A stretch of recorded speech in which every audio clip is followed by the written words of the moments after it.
Hello दोस्तों, हम M Laxmikant book से पॉलिटी पढ़ रहे थे, भारत की राज्य व्यवस्था, जिसमें हमारा फर्स्ट चैप्टर हो गया था ऐतिहासिक पृष्ठभूमि। अब हमारा पढ़ना है संविधान का निर्माण। ऐतिहासिक पृष्ठभूमि में हमारा हुआ था कंपनी का शासन 1773 से 1858 तक और ताज का शासन 1858 से 1947 तक। इसका हम शॉर्ट्स भी डालेंगे, जो आप शॉर्ट्स नोट बना सकते हैं बहुत ईजिली तरीके से। परीक्षा के टाइम आप रिवीजन कर सकते हैं। आप इसको शॉर्ट्स नोट जो है हमारा नोट करते रहिएगा अलग कॉपी में किसी में। आज हम पढ़ेंगे संविधान का निर्माण। हम जितना भी पढ़ाते रहेंगे उसके शॉर्ट्स भी डालते रहेंगे। आज का हमारा है संविधान का निर्माण, मेकिंग ऑफ द कॉन्स्टिट्यूशन। संविधान सभा की मांग कैसे हुई, संविधान सभा का गठन कैसे हुआ, ये पढ़ेंगे। तो हमारा है संविधान सभा की मांग कब और कैसे आई। भारत में संविधान सभा के गठन का विचार वर्ष 1934 में पहली बार एम.एन. राय ने रखा। यानी कि भारत में संविधान सभा के गठन का विचार वर्ष 1934 में पहली बार एम.एन. राय ने रखा। कब रखा? वर्ष 1934 में। राय भारत में वामपंथी आंदोलन के प्रखर नेता थे। वामपंथी आंदोलन जो सामाजिक, आर्थिक और राजनीतिक को एक साथ लेकर चले, उसे ही वामपंथी आंदोलन कहते हैं। तो एम.एन. राय जो थे भारत के वामपंथी आंदोलन के प्रखर नेता थे। 1935 में भारतीय राष्ट्रीय कांग्रेस ने पहली बार भारत के संविधान के निर्माण के लिए आधिकारिक रूप से संविधान सभा के गठन की मांग की। 1934 में पहली बार एम.एन. राय ने रखा था विचार इसका। फिर 1935 में भारतीय राष्ट्रीय कांग्रेस ने पहली बार भारत के संविधान के निर्माण के लिए आधिकारिक रूप से संविधान सभा के गठन की मांग की। 1938 में भारतीय राष्ट्रीय कांग्रेस की ओर से पंडित जवाहरलाल नेहरू ने घोषणा की। यानी कि भारतीय राष्ट्रीय कांग्रेस ने पहली बार जो आधिकारिक रूप से संविधान सभा के गठन की 1935 में मांग की। 1938 में भारतीय राष्ट्रीय कांग्रेस की ओर से पंडित जवाहरलाल नेहरू ने घोषणा की कि स्वतंत्र भारत के संविधान का निर्माण वयस्क मताधिकार के आधार पर चुनी गई संविधान सभा द्वारा किया जाएगा। यानी कि पंडित जवाहरलाल नेहरू ने घोषणा की कि स्वतंत्र भारत के संविधान का निर्माण जो है वयस्क मताधिकार के आधार पर चुनी जानी चाहिए और इससे कोई बाहरी हस्तक्षेप नहीं होगा। यानी कि इसमें कोई बाहरी हस्तक्षेप नहीं होगा। नेहरू की इस मांग को अंततः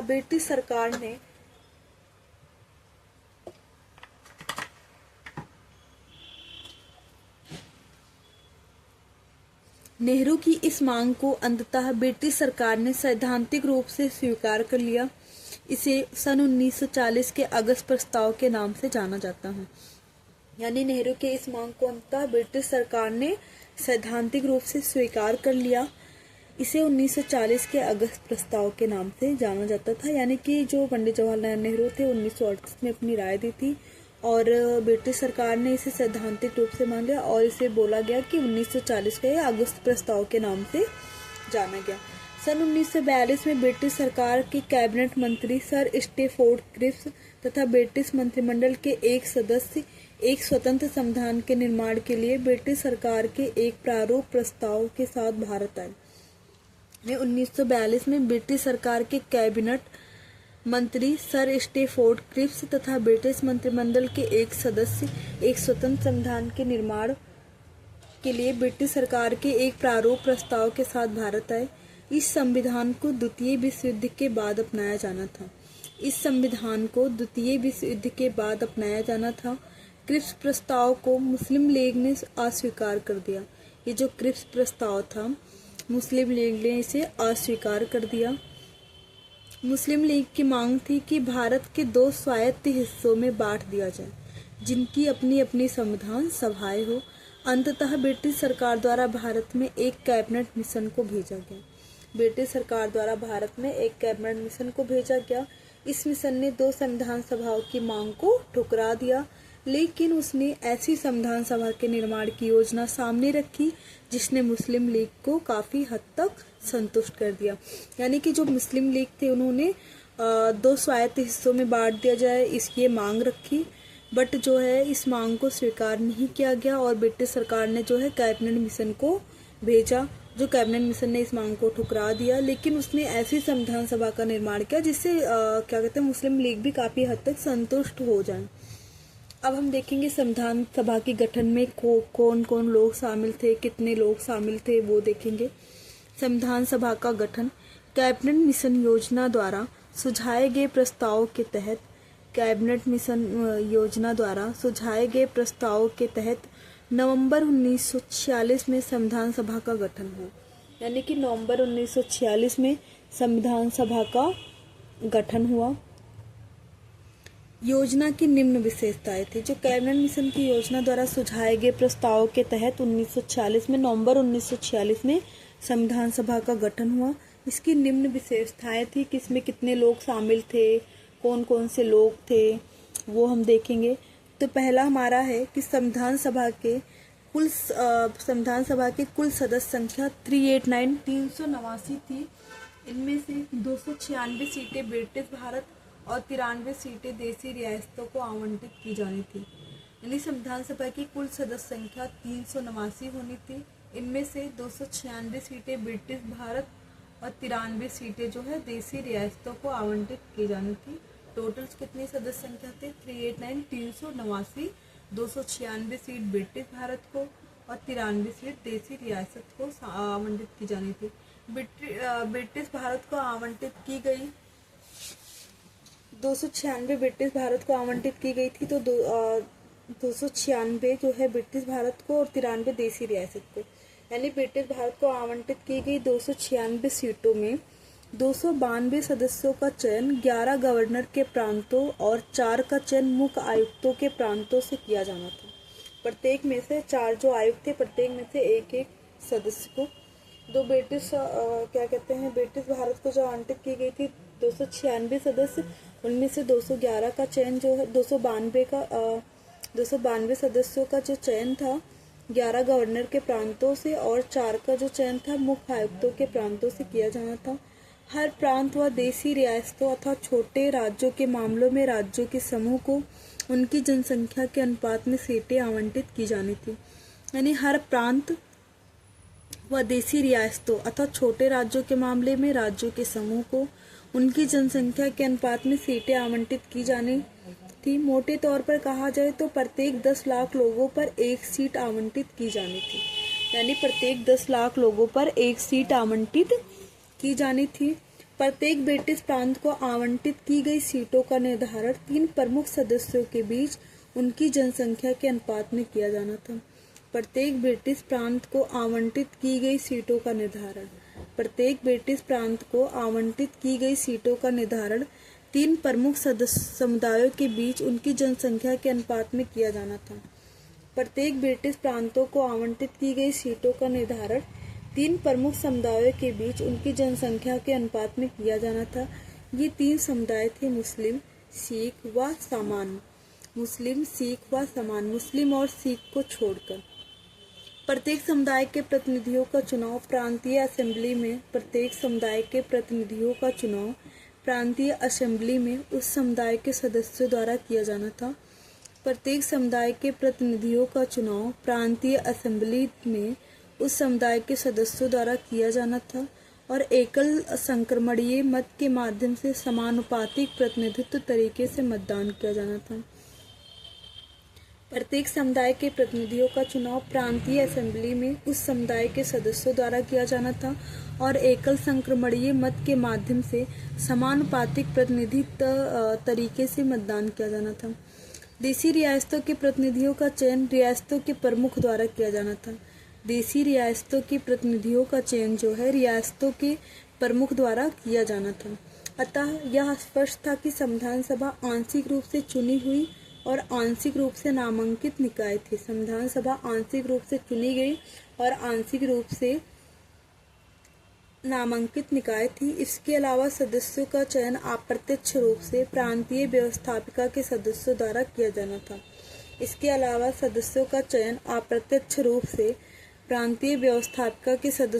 किया जाना था। जिनका चुनाव एक सीमित मताधिकार के आधार पर किया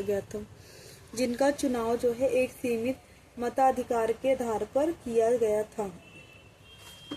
संविधान सभा के चुनाव जुलाई अगस्त 1946 में हुआ। संविधान सभा के लिए जो चुनाव है जुलाई अगस्त 1946 में हुआ।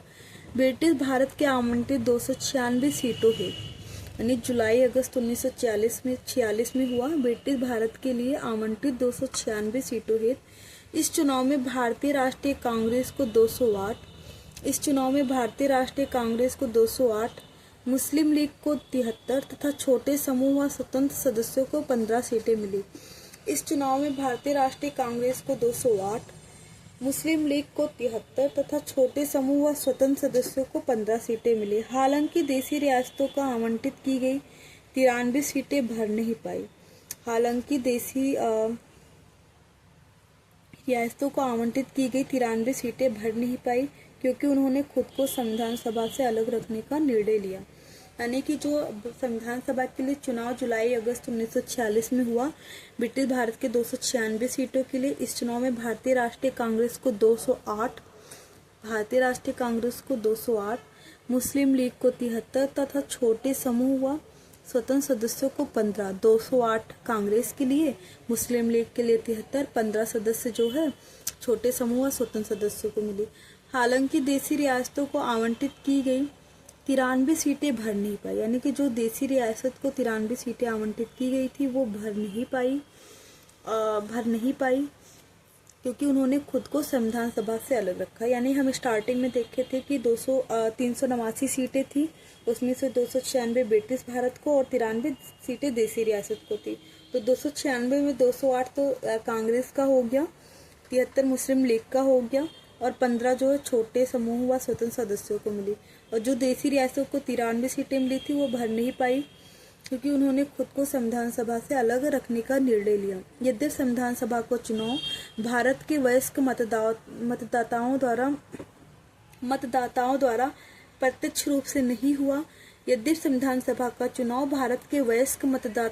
प्रत्यक्ष रूप से नहीं हुआ, तथापि इसमें प्रत्येक समुदाय संविधान का चुनाव भारत के वयस्क मतदाताओं द्वारा प्रत्यक्ष रूप से नहीं हुआ, तथापि इसमें प्रत्येक समुदाय हिंदी, मुस्लिम, सिख, पारसी, आंग्ल भारतीय, भारतीय ईसाई, अनुसूचित जात, अनुसूचित जनजाति के प्रतिनिधियों को जगह मिली। इनमें महिलाएं भी शामिल थी। महात्मा गांधी के अपवाद को छोड़ दे तो सभा में उस समय भारत की सभी बड़ी हस्तियां शामिल थी। महात्मा गांधी के अपवाद को छोड़ दे तो सभा में उस समय भारत की सभी बड़ी हस्तियां शामिल थी। यानी कि अभी तक मैंने पढ़ा था कि जो है यद्यपि संविधान सभा का चुनाव भारत के वयस्क मतदाताओं द्वारा प्रत्यक्ष रूप से नहीं हुआ, तथापि इसमें प्रत्येक समुदाय प्रत्यक्ष रूप से नहीं हुआ था, तथापि इसमें प्रत्येक समुदाय हिंदू, मुस्लिम, सिख, पारसी, आंग्ल भारतीय, भारतीय ईसाई, अनुसूचित जात तथा अनुसूचित जनजाति के प्रतिनिधियों को जगह मिली। इनमें महिलाएं भी शामिल थी। महात्मा गांधी के अपवाद को छोड़ दे तो सभा में उस समय भारत की सभी हस्तियां शामिल थी। अब हम देखेंगे संविधान सभा की कार्य प्रणाली, यानी कि इसकी कार्य प्रणाली क्या हुई थी। स्टार्टिंग में जुलाई अगस्त में ये स्टार्ट हुआ था 1946 में। अब देखेंगे डेट इसकी देखेंगे। संविधान सभा की जो है की पहली बैठक 9 दिसंबर 1946 को हुई। संविधान सभा की जो पहली बैठक है वो 9 दिसंबर 1946 को हुई। मुस्लिम लीग ने बैठक का बहिष्कार किया। मुस्लिम लीग जो है बैठक का बहिष्कार किया और अलग पाकिस्तान की मांग पर बल दिया। इसलिए बैठक में केवल 211 सदस्यों ने हिस्सा लिया। यानी कि संविधान सभा की पहली बैठक जो है 9 दिसंबर 1946 को हुई। मुस्लिम लीग ने इसे बहिष्कार किया और उन्होंने अलग पाकिस्तान की मांग पर बल दिया। इसलिए बैठक में केवल 211 सदस्यों ने हिस्सा लिया। फ्रांस की तरह इस सभा को सबसे वरिष्ठ सदस्य डॉक्टर सच्चिदानंद सिन्हा को सभा का अस्थायी अध्यक्ष चुना गया। यानी कि इसमें जो 211 सदस्यों में कोई अस्थायी अध्यक्ष नहीं था, तो ये हुआ कि किसको चुना जाए। तो हमें ना वरीयता क्रम का ध्यान रखना पड़ता है। तो हमने सबसे वरिष्ठ सदस्य जो है डॉक्टर सच्चिदानंद सिन्हा को अस्थायी अध्यक्ष चुना गया। फ्रांस की तरह भी इसमें फ्रांस में भी ऐसे ही हुआ था। वरिष्ठ सदस्य को जो है अस्थायी अध्यक्ष चुना गया था। क्वेश्चंस भी आ सकता है कि भारत में जो है अस्थायी अध्यक्ष डॉक्टर सच्चिदानंद सिन्हा को चुना गया, वो किस देश से लिया गया था, किस देश के अकॉर्डिंग हुआ था, तो वो फ्रांस के अकॉर्डिंग हुआ था। बाद में डॉक्टर राजेंद्र प्रसाद संविधान सभा के अस्थायी अध्यक्ष निर्वाचित हुए। बाद में डॉक्टर राजेंद्र प्रसाद संविधान सभा के अस्थायी अध्यक्ष निर्वाचित हुए। उसी प्रकार डॉक्टर एच.सी. मुखर्जी तथा बी.टी. कृष्णामाचारी सभा के उपाध्यक्ष निर्वाचित हुए। यानी कि जब डॉक्टर राजेंद्र प्रसाद को अस्थायी अध्यक्ष निर्वाचित हुए, यानी ये मनोनीत नहीं होते, निर्वाचित हुए थे। उसी प्रकार डॉक्टर एच.सी. मुखर्जी और बी.टी. कृष्णामाचारी सभा के उपाध्यक्ष निर्वाचित हुए। दूसरे शब्दों में संविधान सभा के 2 उपाध्यक्ष थे, यानी संविधान सभा के एक अध्यक्ष, अस्थायी अध्यक्ष जो है डॉक्टर राजेंद्र प्रसाद थे अस्थायी अध्यक्ष, और 2 उपाध्यक्ष थे एच.सी. मुखर्जी तथा बी.टी. कृष्णामाचारी। अब हम देखेंगे इसका उद्देश्य प्रस्ताव क्या था। 13 दिसंबर 1946 को पंडित नेहरू ने सभा में ऐतिहासिक उद्देश्य प्रस्ताव पेश किया। यानी कि 13 दिसंबर 1946 को पंडित नेहरू ने सभा में ऐतिहासिक उद्देश्य प्रस्ताव पेश किया। इसमें संवैधानिक संरचना के ढांचे एवं दर्शन की झलक थी। 13 दिसंबर 1946 को पंडित नेहरू ने सभा में ऐतिहासिक उद्देश्य प्रस्ताव पेश किया। इसमें संवैधानिक संरचना के ढांचे एवं दर्शन की झलक थी। इसमें कहा गया, यह संविधान सभा भारत को एक स्वतंत्र संप्रभु गणराज्य घोषित करती है। इस उद्देश्य प्रस्ताव में कहा गया कि यह संविधान सभा भारत को एक स्वतंत्र संप्रभु गणराज्य घोषित करती है तथा अपने भविष्य के प्रशासन को चलाने के लिए एक संविधान के निर्माण की घोषणा करती है। ब्रिटिश भारत में शामिल सभी क्षेत्र, भारतीय राज्यों में शामिल सभी क्षेत्र तथा भारत से बाहर के इस प्रकार के सभी क्षेत्र तथा वे अन्य क्षेत्र जो शामिल होना चाहेंगे भारतीय संघ का हिस्सा होंगे। यानी उद्देश्य प्रस्ताव में कहा गया, यह संविधान सभा भारत को एक स्वतंत्र संप्रभु गणराज्य घोषित करती है तथा अपने भविष्य के प्रशासन को चलाने के लिए संविधान के निर्माण की घोषणा करती है। और इस ब्रिटिश भारत में जो शामिल क्षेत्र, भारतीय राज्यों में शामिल सभी क्षेत्र तथा भारत से बाहर के इस प्रकार के सभी क्षेत्र तथा वे अन्य क्षेत्र जो इसमें शामिल होना चाहेंगे भारतीय संघ का हिस्सा होंगे। उक्त वर्णित सभी क्षेत्रों तथा उनकी सीमाओं का निर्धारण संविधान सभा द्वारा किया जाएगा। उक्त वर्णित सभी क्षेत्रों तथा उनकी सीमाओं का निर्धारण संविधान सभा द्वारा किया जाएगा तथा इसके लिए उपरांत के नियमों के अनुसार यदि वे चाहेंगे तो उनकी अवशिष्ट शक्तियां उनमें निहित रहेंगी। यानी कि वर्णित सभी क्षेत्रों तथा उनकी सीमाओं का निर्धारण संविधान सभा द्वारा किया जाएगा तथा इसके लिए उपरांत के नियमों के अनुसार यदि वे चाहेंगे तो उनकी अवशिष्ट शक्तियां उनमें निहित रहेंगी तथा प्रशासन के संचालन के लिए भी वे सभी शक्तियां केवल उनको छोड़कर जो संघ में निहित होंगी इन राज्यों को प्राप्त होंगी। हम इसका नेक्स्ट पॉइंट देखेंगे। संप्रभु स्वतंत्र भारत की सभी शक्तियां एवं प्राधिकार इसके अभिन्न अंग तथा सरकार के अंग सभी का स्रोत भारत की जनता होगी। भारत के सभी लोगों के लिए न्याय, सामाजिक, आर्थिक एवं राजनीतिक स्वतंत्रता एवं सुरक्षा, अवसर की समता, वित्त के समझ समता, विचार एवं अभिव्यक्ति, विश्वास, भ्रमण, संगठन बनाने आदि की स्वतंत्रता तथा लोक के नैतिक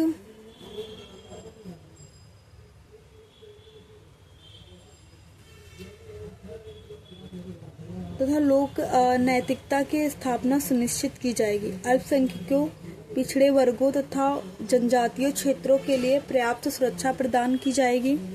संघ की एकता को अक्षुण्ण बनाए रखा जाएगा तथा उसके भू क्षेत्र, समुद्र एवं वायु क्षेत्र को सब देश के न्याय एवं विधि के अनुरूप सुरक्षा प्रदान की जाएगी। इस प्राचीन भूमि को विश्व में उसका अधिकार एवं उचित स्थान दिलाया जाएगा तथा विश्व शांति एवं मानव कल्याण को बढ़ावा देने के निमित्त उसके योगदान को सुनिश्चित किया जाएगा। इस प्रस्ताव को 22 जनवरी 1947 को सर्वसम्मत से स्वीकार कर लिया गया। इसलिए संविधान के स्वरूप को काफी हद तक प्रभावित किया गया। इसके परिवर्तित रूप से संविधान की प्रस्तावना बनी। यानी जो ये उद्देश्य प्रस्ताव था जो पंडित नेहरू ने लाए थे 13 दिसंबर 1946 को, यह 22 जनवरी 1947 को सर्वसम्मत से स्वीकार कर लिया गया। इसने संविधान के स्वरूप को काफी हद तक प्रभावित किया। इसके परिवर्तित रूप से संविधान की प्रस्तावना बनी। हम नेक्स्ट पढ़ेंगे कल स्वतंत्रता अधिनियम द्वारा परिवर्तन। स्वतंत्रता अधिनियम द्वारा परिवर्तन।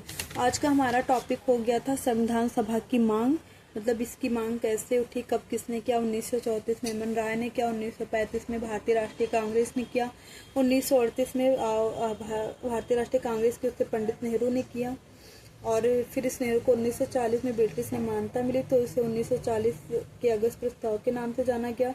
1942 में ब्रिटिश सरकार के कैबिनेट